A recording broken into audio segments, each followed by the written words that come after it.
I'm going to introduce myself as Dr. Matt Springer. I'm the Wildlife Extension Specialist for UK's Department of Forestry and Natural Resources Extension Team. And what we're going to try to focus on today is this connection between a group of wildlife we commonly have in urban settings, as well as forested and rural settings, and that is our birds. And they have a pretty strong link in many cases with a lot of the species to trees, and they have multiple uses for them. So what we're going to try to do here is cover a lot of those uses and what that connection is, and how you may be able to strengthen your connection at home or on your property, or potentially just enjoying nature with these guys. So get going here.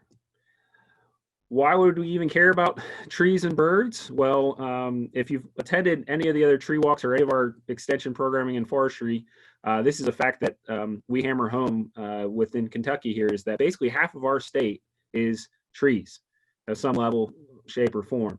Some of it, if you think about just where trees are occurring even in areas that are not forested, we still have a lot of trees in, say, Lexington that are existing that we care about in terms of wildlife management, because of the strong connection between wildlife and trees and forests.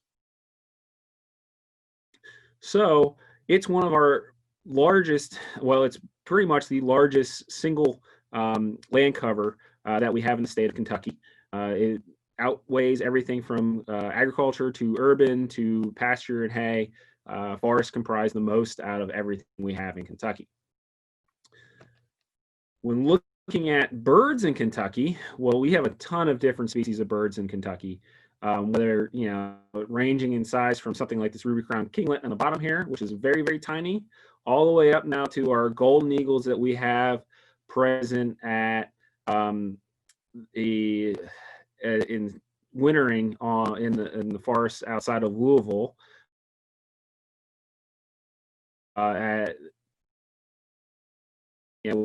Out there, and it's a picture from their trail cameras they put on roadkill deer. So various sizes, numerous species. In total, we have over 350 species that'll use Kentucky at some point, whether that's either migration through, they may be seasonal residents, say just here during winter or during breeding season, or they're actually full-time non-migratory residents, something like, say, a cardinal that we can see throughout the year. Our summertime residents, we have 150 breeding species in the state, and more than 200 are either winter residents or full-time non-migrating species. So we have a ton of bird species in Kentucky, and that's actually our largest group of wildlife by species number that we have in the state. So the connection between forests and birds, so not all 350 species use forests, but there's a really large percentage that do. They each have their own habitat needs, and a tree may provide some component of that need, whether that's food, cover, water, roosting, nesting habitat. There's a bunch of them, and we're going to go through quite a few of them here today. But just know that a tree may play multiple different roles depending on each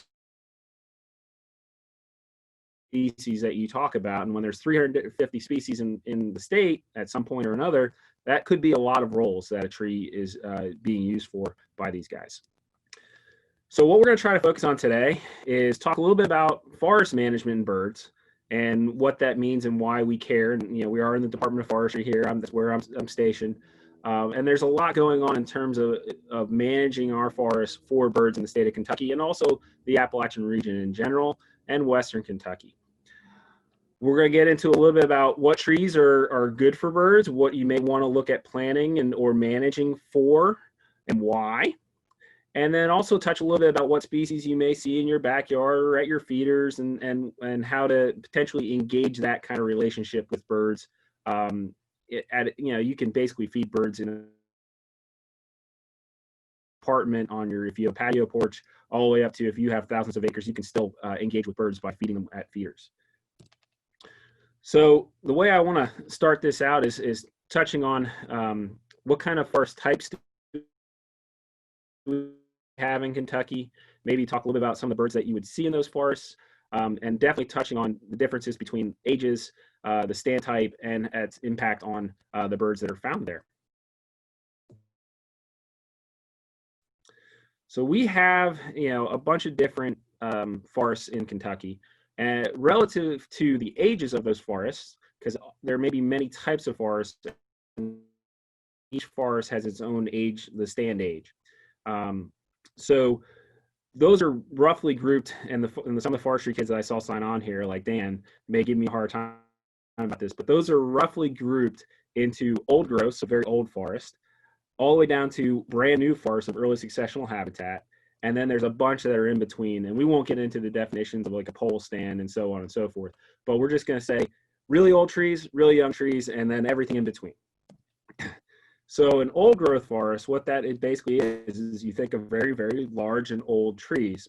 Now, an old tree doesn't necessarily mean it's a large tree.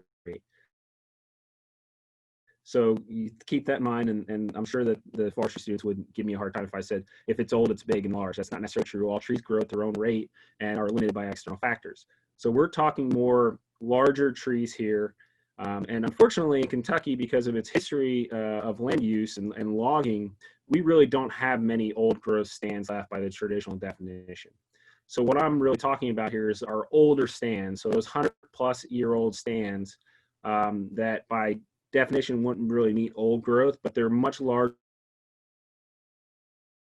more mature stands, and they're usually going to see a much more open understory and large trees with very full, thick canopies that are shading out the bottom, and not necessarily a whole lot of structure from younger trees in between the ground and those larger trees. And we have this in both hardwood or oak hickory forests and a little bit of our pine hemlock conifers. And each of those are going to attract a different type of suite of species. For example, the oak hickory forests that are older and larger blocks will attract this cerulean warbler during breeding season. And these guys hang out at the very tippity top of those trees, and they're about 3 inches tall. They're super small, which makes them very hard to see. Thankfully, they sing, which allows us to know that they're there. But you'll see in these type I just talked about, and also our woodpeckers. So our pileated woodpecker would be a great example of a species you would find there. And then our ground nesting birds.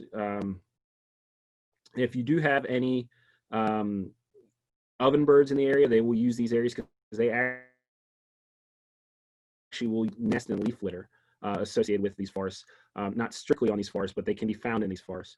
And it's funny that I'm going to mention the next age class here in a second. And one of the things that we've learned recently over the last 10, 15 years is even the species that rely heavily on old growth forests, like the cerulean warbler, we found out that their juveniles, once they fledge out of the nest, are highly reliant on young forest to use as protection from predators as they learn to fly. They are not exactly great flyers, and when they leave the nest, they have to develop those muscles and that ability. So they look for places they feel secure. So even if you have an old growth species, some of them are looking to be near early successional habitat. And what do I mean by early successional habitat?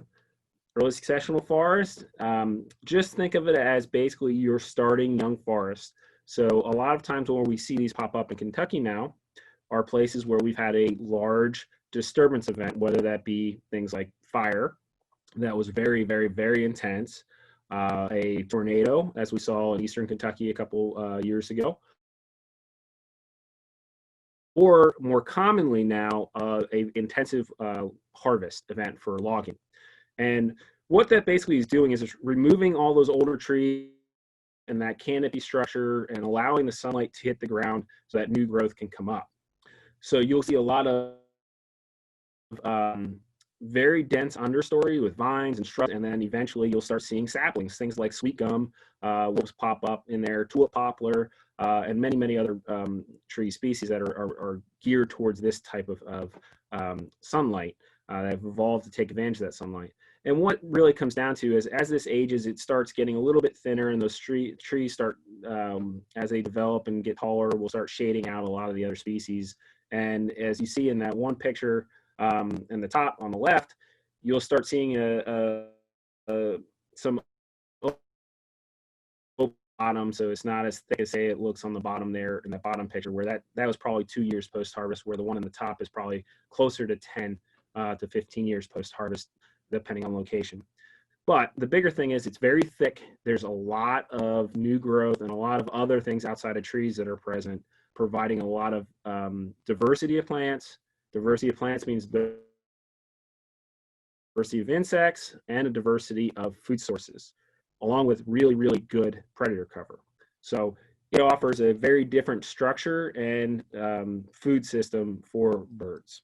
So you'll see things like brown thrashers, prairie warblers. Those are kind of birds you'll see using these systems, among many, many others. And it's, we never thought that our old growth birds would use this, but we found out that they do. And then there's really everything in between. And they don't stay in that early successional habitat forever, right? Trees grow up, they shade out, they get taller and taller. And then you have certain trees that will grow underneath in those shade, in those sun openings, the gaps there in the canopy. And really what you'll see is this general mix of older trees, varying heights of mid-story and understory, diversity of tree species, diversity of tree heights and structure.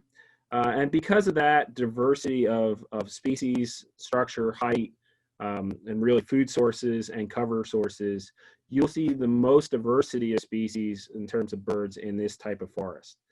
This is also one that really is pretty much more common right now across Kentucky, especially in eastern Kentucky, because this is what has developed since the last major logging events occurred 30, 40 years ago. That were not clear-cut logging that occurred like 100 years ago.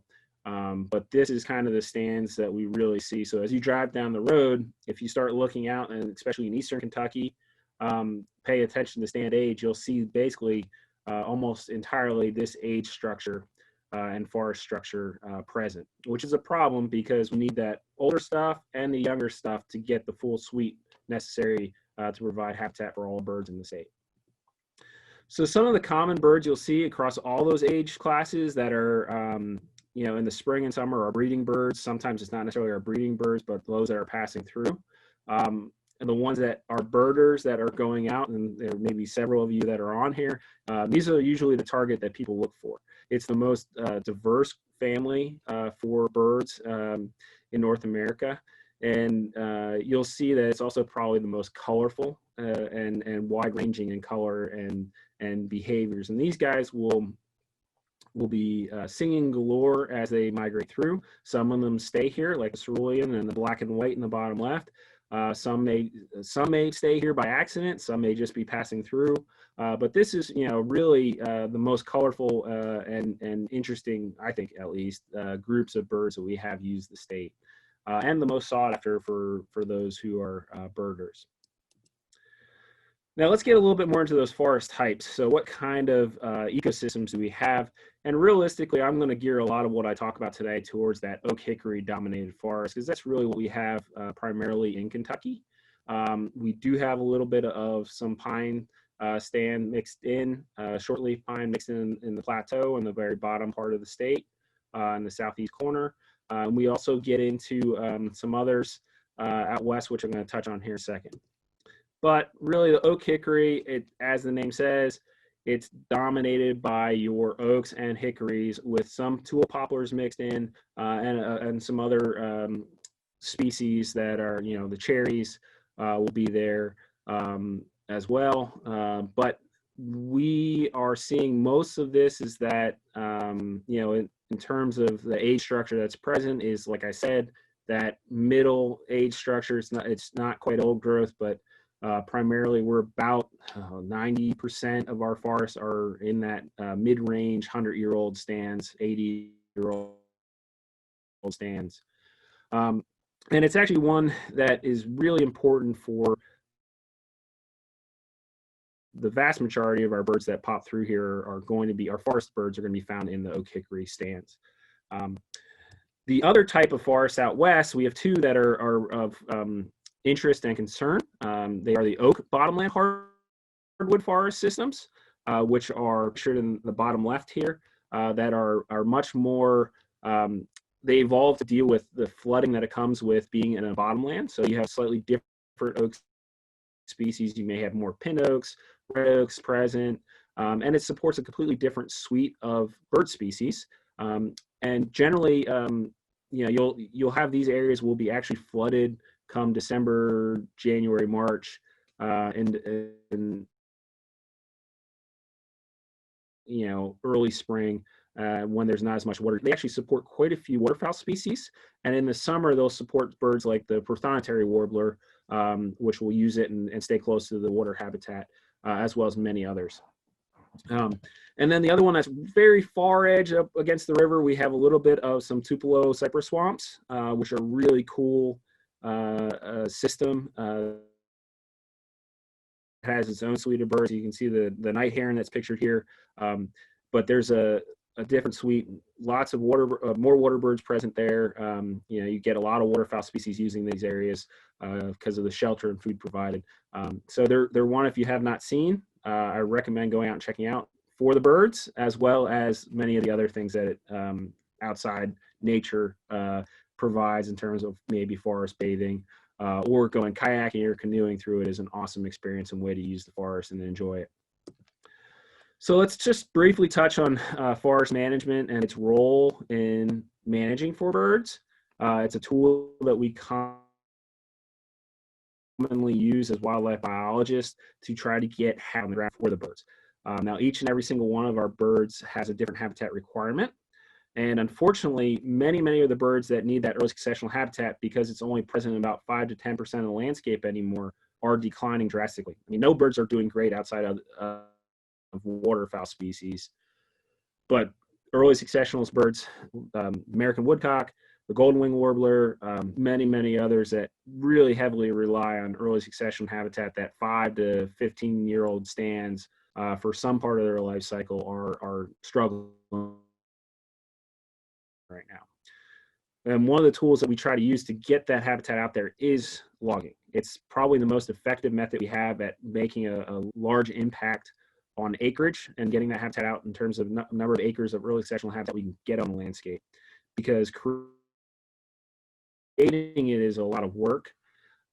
It only lasts for about 15 to 20 years, and then it ages out, and all of a sudden the species need to find a new area that meets that habitat requirement. So it's an ongoing process of creating the habitat.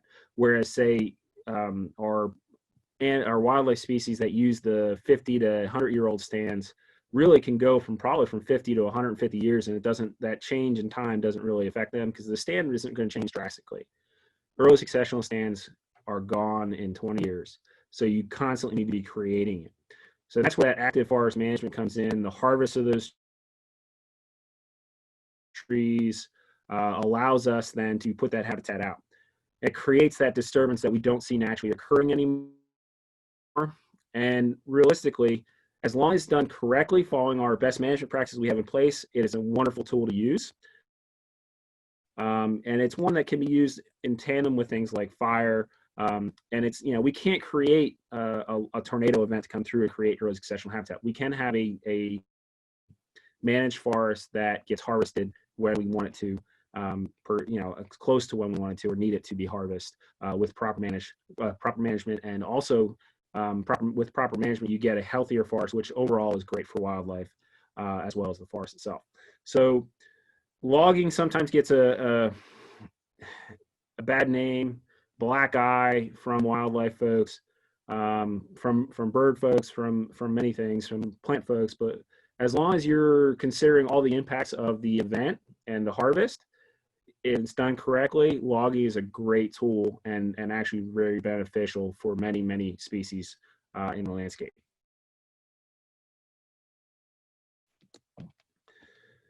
So let's get a little bit more into what do trees provide birds. And this is going to help us transition into how do you pick trees if you're looking at putting some trees in your backyard to promote birds, what birds may use them, why, and what can you provide them if you're looking at your backyard, what may be missing in terms of habitat, what may want to pick to plant in your backyard. I just, there's a couple pictures in the presentation here that are not native Kentucky species, this being one of them. It's just, I really like to make sure PowerPoint threw it in there when I put trees and birds there for some reason, so I just went with it. So, as with everything else in terms of habitat and wildlife and managing habitat for wildlife, what trees provide birds? Well, it really depends on the species, and you can see two very different species here with the tanager and then also our screech owls. What they need and get from trees is very different. Some of it is the same, but some. So it comes down to when you're determining how to manage an area for birds and pick a tree for birds, you almost have to pick a species or group of species you want to promote. So that can be difficult at times because there's so many birds out there and a lot of them are really cool. So how then do you pick it? Well, that's a personal preference. And also you can look at, maybe what bird you prefer is a really common bird. And you don't need to do anything to your property to see it. So how then do you look at your landscape and pick something that'll help birds that are maybe a little bit more distressed in terms of their populations or more vulnerable to disturbance or development in the landscape. So maybe promoting them, even though they're not your favorite bird, you can make choices to help them out. So, trees may give them everything they need. So like a ruffed grouse here lives basically entirely in a forest, generally early successional forest for its entire life. It doesn't migrate. Or we have the spectrum of maybe it's a bird that's literally just passing through and is using a tree to roost while it migrates to a grassland, using a shrub to find some caterpillars, and it goes and lands on a tree to eat the caterpillar. Or a bluebird, which is really an open area species, will often land and perch in trees as it's foraging. So it really kind of depends and the roles that they can play. But really, in order to think about that, we need to think about what are the things of habitat that may fall in for birds and wildlife in general. So in general, wildlife need food, water, cover. If it's a bird, a nesting structure. For other wildlife species, it may be a den to have cubs in for a bear. Roosting habitat. Okay, so protection at night while it's sleeping, or if it was a bat, protection during the day while it's sleeping. Food and water can be a lot of different things for each species. With birds, and a lot of the birds that we're going to focus on, it's either insects, so the insects that are actually living on the plants. A lot of times it's things like caterpillars. So Lepidoptera are really, so your moths and butterflies, their caterpillars are really important food sources to our breeding birds in the summer. So having trees and shrubs and other native plants that are host plants for lots of different Lepidoptera is going to drastically benefit birds because the birds are going to then eat them. And insects are an amazing source of nutrition, especially for baby birds as they grow, because they're packed full and they can grow faster if they have an ample supply of them. Sometimes it's things like mast, whether that's soft mast like the cherries there for the black cherry, or this is the other picture of the non-Kentucky bird because it's one of my favorites. It's the Eggcorn Woodpecker from the western part of the U.S. It's hard mast. And this woodpecker, the reason I threw it in here is because of the behavior it has, where it creates these basically cash trees, and it'll chisel out a hole specifically designed for the acorn it found, and it'll shove the acorn in there, and it'll keep it there to be consumed later.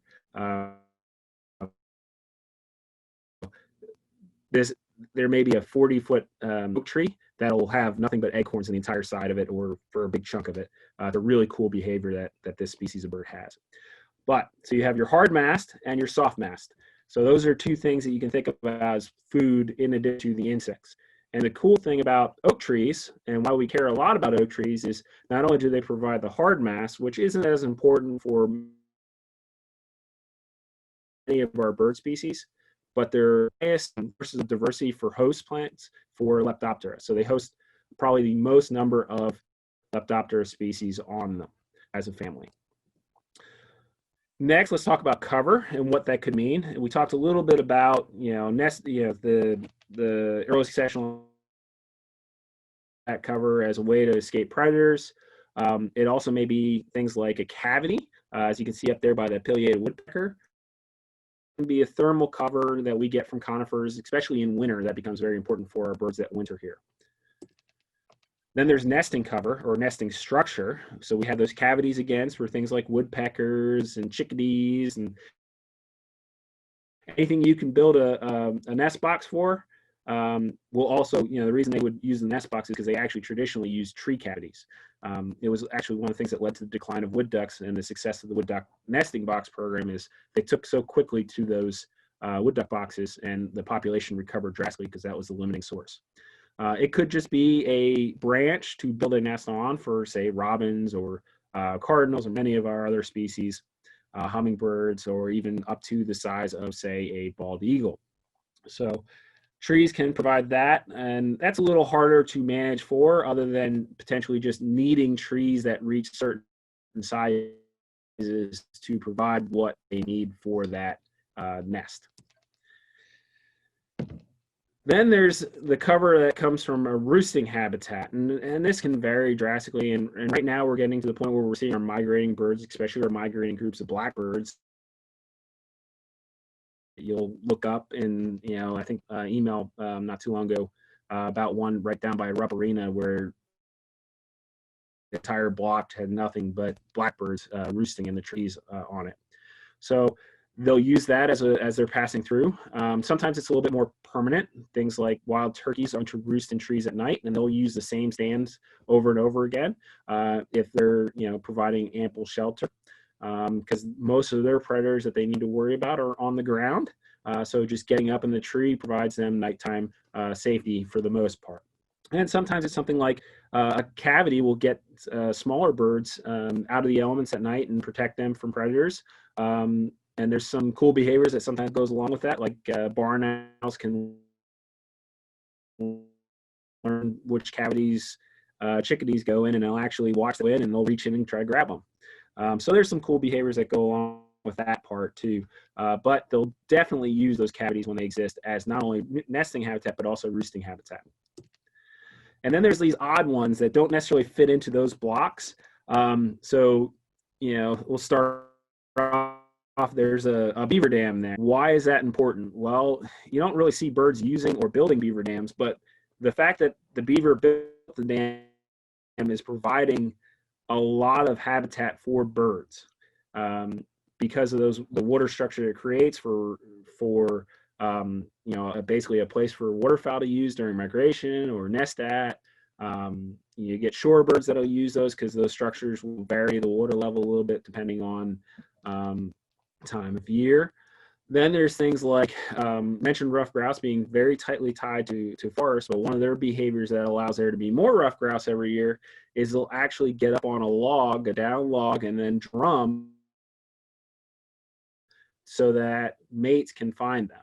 And they won't drum ground. They'll get on a drumming log and use that log or multiple logs to.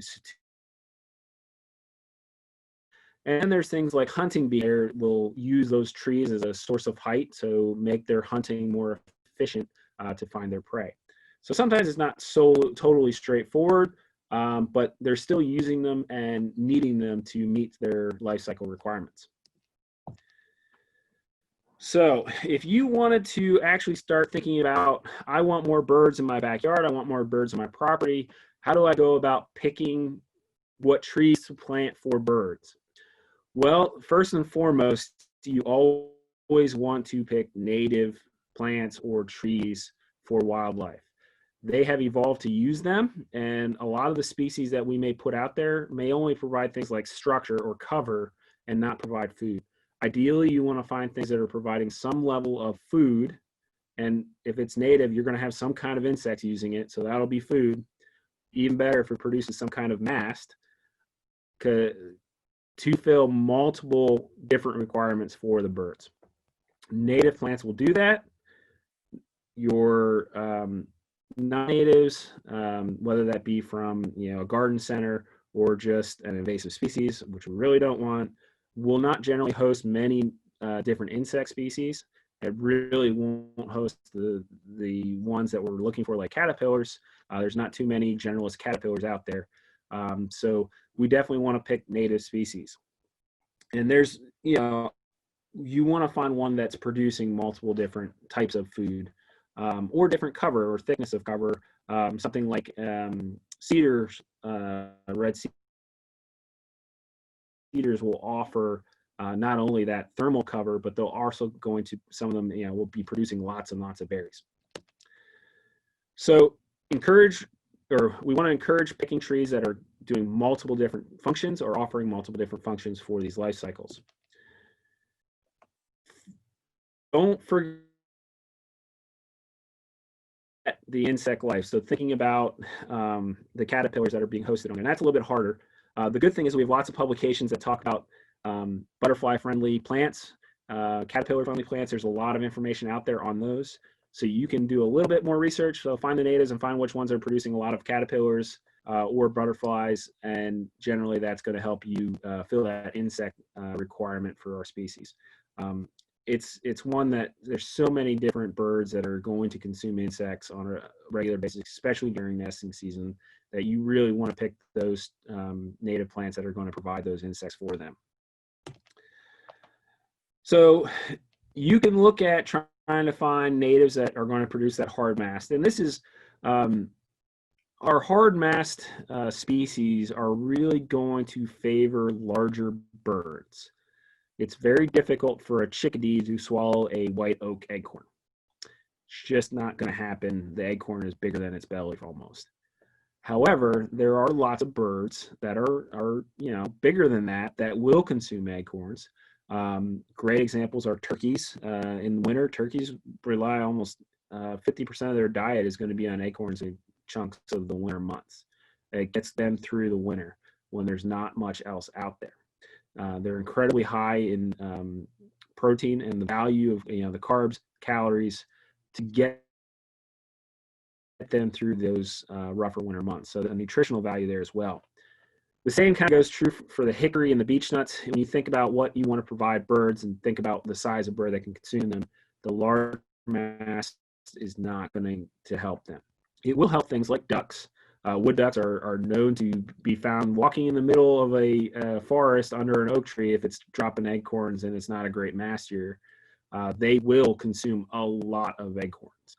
It's one of the reasons why in areas that they actually flood, forested areas where they flood for waterfowl management, they'll try to encourage a lot of red oaks, pin oaks, chinkapins to be in those areas because of the value for wintering waterfowl.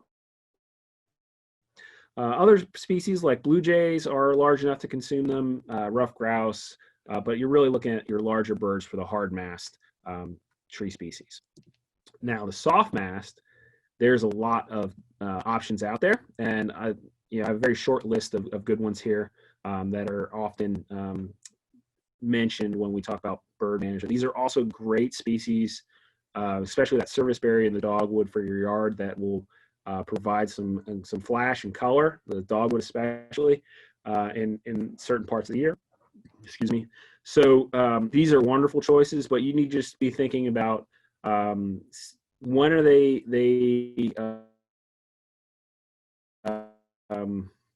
going to produce that soft mast. And if you can, you try to provide a couple species that produce at just slightly different times so you have a food source that is extended over time. Many of these, if they get to seeds, will be consumed by different bird species in the winter for their seeds. So even if they're not consuming the berry, they're going to consume the seed of the berry. So there's multiple levels there to provide good food for birds. So sumac, serviceberry, dogwood, there's several others. And I'm going to point you to a more comprehensive list where you can find a more comprehensive list for this kind of food source for birds. Then you get into your pines, cedars. So your red cedar there I mentioned already is a great thermal cover, and it produces your berries and seeds that your things like your species like cedar waxwing are going to really try to take advantage of. Your chickadees are going to go after some of them. There the crows obviously going to town. So you have a few less species that'll consume the cedar berries than say the serviceberry. However, it's still a great resource for them because it is providing food for some species, but it's definitely providing thermal cover and predation cover for many, many species of bird. So if you're thinking backyards and what you want to put in there, definitely take a look at what's out in your backyard, understand what you have growing already or on your property, right? Take stock of what you have so you know that what you may be offering wildlife currently or birds currently. There's a lot of resources out there on how to approach manage your yard for birds. There's a couple that are that talk about a little bit more of the theory of how things work and why we need to have native plants. Doug Tallamy from the University of Delaware has a couple books. His newest one is Nature's Best Hope. I haven't read it yet, but I'm sure if it's anything like his first book, it's a great resource. And it talks a lot about how what you're doing in your backyard actually has a very large impact and can go a long way, especially if we can get more people into managing their backyards for native diversity and hopefully connecting that food chain and keeping it as intact as possible as development occurs. We also have one that's through the University of Kentucky Press. My predecessor, Dr. Tom Barnes, put together for gardening for birds. It's a pretty good resource that it talks a lot about strategy and how to provide basically a plethora of resources for birds in the smallest of yard to much larger yards. So there's a lot out there, and anything that you find that has related to Audubon is a great resource. There's several other bird organizations, but once again, as long as they're pushing native plants for your region, that's a good thing. So if we talk a little bit about what birds you may see in your backyard, therefore you can become familiar with what you might want to manage for. Remember that some of these are temporary stops and permanent stops. So our hummingbirds that everyone tries to put hummingbird feeders out for are really, you're only going to see them from May through September, sometimes into mid-October, depending on the year. Whereas other species like cardinals are going to be there year-round. So depending on what you're picking, you may want to choose different species. Now, with hummingbirds, a lot of what you'd want to choose is not necessarily trees, but shrubs and perennial flowers. Whereas things like cardinals can do quite well on just tree species. And before I get into this too much, there's one thing I want to mention about managing your backyard or your property is if there are outdoor cats around, you do not want to be attracting wildlife to that area because cats are the #1 killer of birds and many, many other wildlife species. So any outdoor cat, regardless of whether you think it doesn't kill things or not, they have shown that basically that doesn't hold true. They just are killing it and not bringing it to you. They will hunt for pleasure. I just had an issue in my own backyard 2 days ago. I just put my feeders out because I try only feeding wild birds in the winter because they really don't need a whole lot of food in spring and summer, and it generally attracts raccoons and other these are predators I don't want around. I put it out. It's been out for about a week and a half, and now my neighbor's cat has come over and figured out that birds come to it and sits there and tries to catch them. So I am going to have to come up with a solution to try to prevent that cat from taking out the birds that are using my bird feeders. So you do not want to be attracting wildlife basically to their death. So if you have outdoor cats, please do not try to attract wildlife to the area. If you can, bring that cat inside. I have cats. I'm not a cat hater. I just don't like cats outside.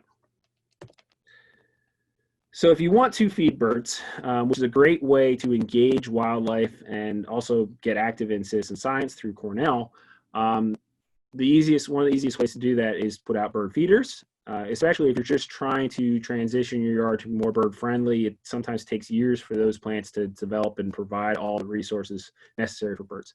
So using bird feeders, especially in winter, is a great way to interact with birds, enjoying wildlife. Just know that you can't just pick one bird feeder and expect all birds to use it. There's different ones for different species or different groups of species. And sometimes you can get your kid to get creative with Legos and build one that way, as you see in the picture. So it could be a task to keep you busy. But the style of feeder and also what you put in the feeder are going to dictate what birds could potentially show up. What you have around the area you're feeding also is going to help play a role in determining what birds are going to use that feeder. The best thing to actually use for birds is black oil sunflowers. It's the most widely consumed by different bird species, and it's also least likely to attract pest species like starlings and English sparrows. So if you use black sunflowers, you're going to get a giant suite of species. Even woodpeckers and nuthatches will use it. Basically, the only thing that won't consume it are things like orioles and hummingbirds. So that's a great choice. Safflower is the one that your smaller species are going to use. However, usually will attract your pest species. And then the suets, which is the blocks, are going to attract a lot more woodpeckers, nuthatches, and a few other species, especially if it has insects in it, which some of them will have insects in them. Then you can get some other species use it on top of the woodpeckers and nuthatches and finches. So wide suite out there. We all like to recommend the sunflowers. So if you're seeing birds and you want to identify them, which is part of the point, is you get to enjoy them, and a lot of folks look at how to identify birds as a way of engaging them, and it's a fun way of getting your kids to learn how to pick out characteristics, be observant. You're going to use things like their size, their shape, their color patterns, how they actually behave. Sometimes there's behavioral ticks that'll give them away of what species they are, what habitats around, and the connection that may have to the birds. And then also there's some field markings or just characteristics of the bird itself. So we use beaks a lot to help characterize into families and what kind of groups they are, because the beak actually tells us what it eats. And you can see in the picture there's a wide variety of beak shapes and sizes, and it really does help quite a bit to start classifying them down, along with the overall shape of the bird. Then you use things like, getting close up and get a pair of binoculars. You can start looking for markings on the bird where the colors occur relative to the bird's body, on the wings, around the eye. That'll help you then determine what bird you're looking at. So that's the very, very quick way of looking for birds and identifying birds. And you can spend months and months and months and years on learning how to identify birds just in your backyard, because there's such a diversity we have that can pop through depending on where you are. And then you get into identifying by song, which becomes even more difficult, but how most birders actually are looking for birds, because many of the birds that you're after you won't see once the leaves are out, and it's easier to identify they're there by song. So things that are common that pop up at feeders are things like finches and their relatives. So your house finch, purple finch, goldfinch, which is a pretty easy one to identify. And then it transitions into one of my favorite birds, which is the rose-breasted grosbeak, which is a common one in spring as it's migrating through, although I just had one in my backyard a couple days ago as it was migrating south.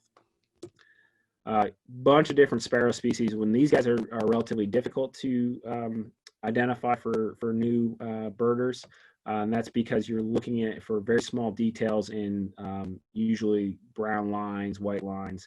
Sometimes they're a little bit easier, like the one on the top right there's a white-throated, correctly named because of the patch under its beak, right?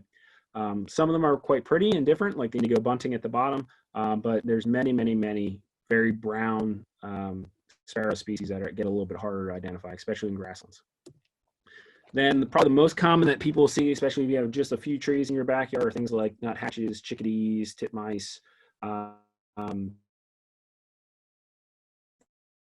So they're common species that you'll have interacting with your and that's basically all I have coming to my feeder right now are chickadees and titmice. So then you have slightly larger birds that are going to be more tied to if you have a lot of brush and shrubs in your backyard, very thick tangles. things like brown thrashers or the eastern towhee, or previously called the rufous-sided towhee, and then juncos, Carolina wrens. Those will be tightly tied to very shrubby kind of habitat. And then some larger birds, a little bit more easy to identify, things like the common grackle, blue jay, obviously, cardinals. So those are pretty common feeder visitors. And then some woodpeckers, especially with that suit out. Things like downy, hairy, your red-bellied, and red-headed, which is pretty easy one to identify as well, and probably one of our prettier woodpeckers we have in the state. Every once in a while, you'll get a pileated woodpecker that shows up for sure, and it'll look like a ginormous dinosaur. Then the pest birds, and you want to be able to identify them. Some of these are the starlings, the sparrows, and so it's sometimes referred to as a pest bird. The cowbird is not actually a non-native species. It's a native species. It's just a nest parasite. So it will lay its eggs in other birds' nests and have them raise their young, which can cause problems with that species of bird raising its own young. They generally outcompete the young and sometimes will actually kick them out of the nest. It has caused problems for some of our species like Kirkland's warbler up in Michigan. And then hummingbirds, obviously you need things like the hummingbird feeders to get these guys that are looking for nectar. However, many of our flowering perennials will do a great job, like flower, our native honeysuckle offer a great food source for these guys and a very good color for your yard. Now, I'm cutting close here. I want to leave some time for questions, but here's a list of some useful links. Now we have our own pub here with an extension that Dr. Barnes had put together for trees, shrubs, and vines that attract wildlife. It's FOR 68, and it can be found on our website at UK Forestry extension. There's other resources that are great from Purdue and then Penn State that talk a lot about tree plantings for wildlife and also landscaping for wildlife, which breaks down from large trees, small trees, all the way down to shrubs and perennial flowers. All these are great resources. And, you know, I've mentioned those books already that are out there. There's no shortage of resources on how to pick plants that are going to provide wildlife resources in your yard. If you want to get into identifying and learning more about the birds that are using your yard or the birds you're seeing in the forest or as you walk around, there's a wonderful phone app through the Cornell Lab of Ornithology called Merlin Bird ID. It's free, and it allows you to actually I think they just updated it to allow you to start keeping lists on the app. It's closely tied to their citizen science programs, which are amazing in terms, if you wanted to get active in a citizen science program with wildlife, Cornell has many out there, including Project Feeder Watch, Nest Watch. They organize big days and try to collect data, and they're really doing some amazing things with that data to help actual management of the species throughout the world. So it's a great app. It's really easy to use, and you can narrow things down to in Kentucky pretty quick, so it only populates it with possibilities for Kentucky. If there's anything else that I didn't cover that you have questions on that I may not get to in the chat box, or if you think about it later, please feel free to contact me. The best way to do that is through my email right now, mattspringer@uky.edu. I would be happy to talk to you about any of this and try to point you in the right resources if I don't know the answer. I am in the process of converting my yard to more bird friendly. I have a great starting point in my new house that I just moved to. However, I had to leave my old house that I had gone and done 4 years of work on to make it better, and just started reaping the benefits. A fun task to try to make your yard more bird friendly, and one of the best ways to do that is to include trees in it. So with that, I'm going to open up to questions in the chat box, and see if there's no questions, then we can call it a day. You guys can keep on enjoying the rest of this beautiful day outside. So are there any questions from folks? All right. Well, I'm not seeing anything else, and we're basically out of time. So thank you for joining me, and I hope you got something out of this. And like I said, if you in the future, please feel free to reach out to me at my email, mattspringer@uky.edu, or find our resources at Forestry Extension at the University of Kentucky website. All right, everyone, have a wonderful rest of their day, and take care.